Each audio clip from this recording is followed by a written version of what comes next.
అండి అందరికీ నమస్కారం.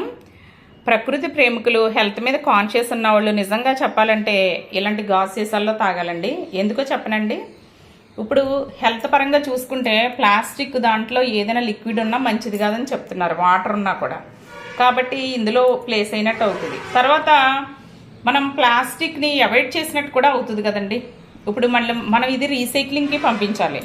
అదే ఇదనుకోండి, మనం మళ్ళీ ఆ షాప్ అతనికి ఇచ్చేయచ్చు అనమాట. అంటే కాకపోతే షాప్ అతనండి ఈ రెండు తెచ్చుకోవడం వల్ల ఒక 72 రూపీస్ కట్టించుకున్నాడండి ఆయన. మళ్ళీ మనం ఇచ్చినప్పుడు ఆయన వెనక్కి ఇస్తాడనమాట. అంటే ఇది ఎవరికైనా ఉంటే అంటే మళ్ళీ మరి ఆ డబ్బులు డిపాజిట్ చేయాలండి. మరి సీసా ఖరీదనమాట అండి వాళ్ళకి. అందు గురించి కాబట్టి మనం ప్లాస్టిక్ని అవాయిడ్ చేయాలంటే ఈ రకంగా కూడా అవాయిడ్ చేయొచ్చండి. అంటే దాని మీద అంత ప్రకృతి మీద బాగా ప్రేమ, దాన్ని ఎలా అయినా అవాయిడ్ చేయాలని తపన పట్టుదల ఉంటే నిజంగా మనం అవాయిడ్ చేయగలమండి. నేను నిన్న ఈ సీసాలో తాగానండి థమ్సప్, అందు గురించి మీకు చూపిస్తున్నాను అనమాట అండి. ఓకేనండి.